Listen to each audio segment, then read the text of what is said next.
Arjun Iburday, a second-year mathematics student here in ASCA. So today I will discuss to you the basic principles of effective communication. Good communication is the secret weapon to success, whether personal or professional. It can make or break opportunities from constructing ideas to creating teams. Mastering these principles, consideration, creativity, conciseness, captivating, and cultural sensitivity helps you to connect, convey, and build strong relationships. That's what it makes effective communication. To have an effective communication, you should practice these principles.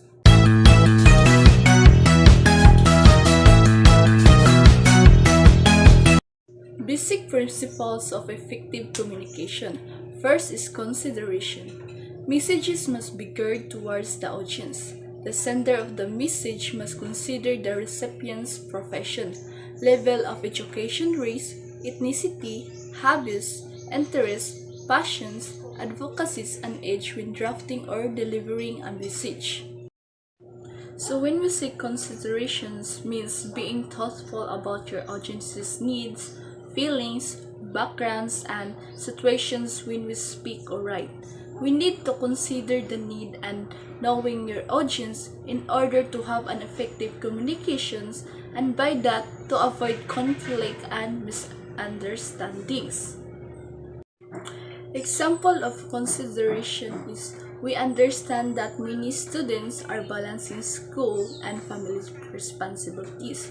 So the deadline has been extended to give everyone enough time to complete the task. So instead that we want to rush the deadline, we also think first and consider the situation of the people we communicate with in order to have an effective communication. And by that, we apply consideration.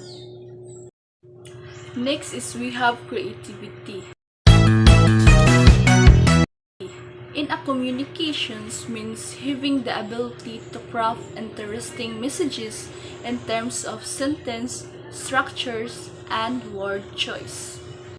So creativity means we must think on new ideas, must be creative about the messages and the way we communicate to the people in order to find the innovative ways and engage to your audience.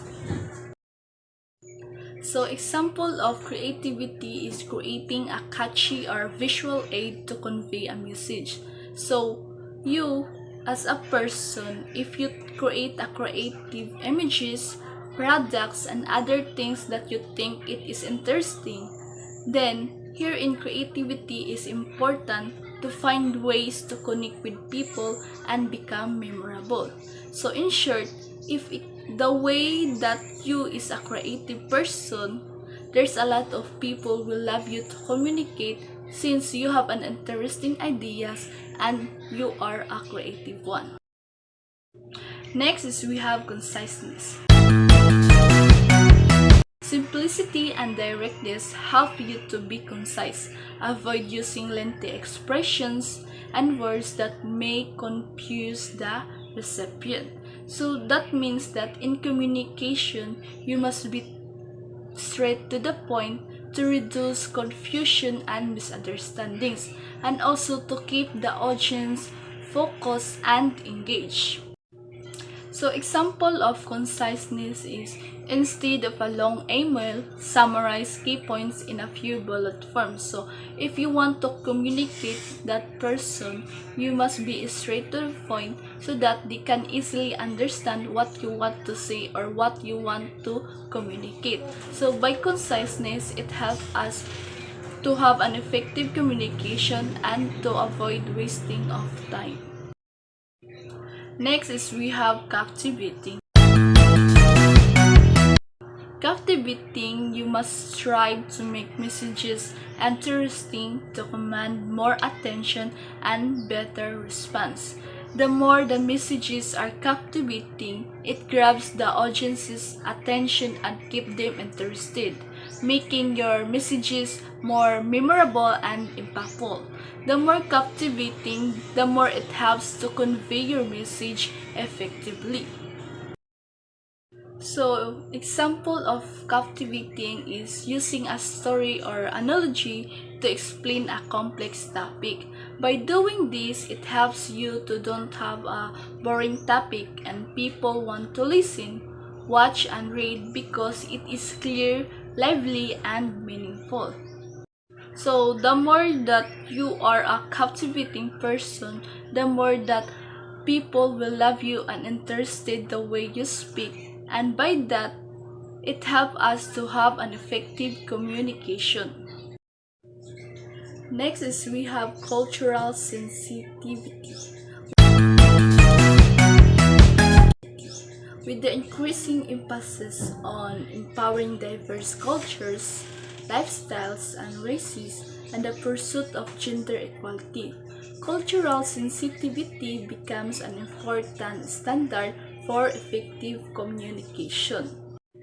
So, cultural sensitivity is important for communication to be aware of cultural differences, avoiding misunderstandings and showing respect even that we have a diverse backgrounds to have an effective communication to each other.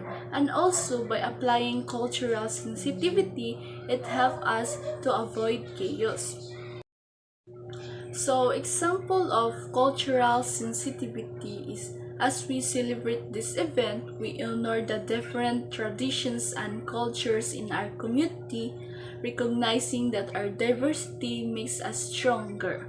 So, you as a person, even you have a diverse beliefs or everything, we must respect also their beliefs in order to have an effective band and also effective communication.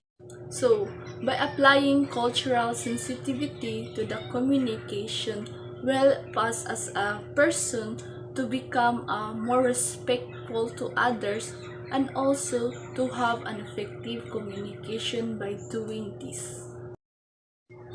Effective communication is all about knowing the right principles, being considerate, creative, concise, captivating, and culturally sensitive. You connect with your audience and get your messages across to create an effective communication.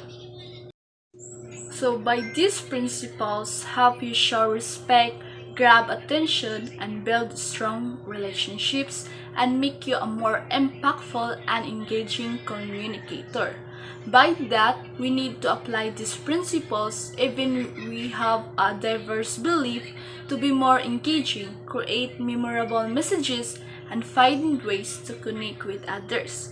So, by applying these principles, it also helps us as students to be open-minded when it comes to communicate to others, to have an engaging and memorable ways to connect other. By that, we need to be careful first the way we speak or sending messages to avoid conflict and understanding.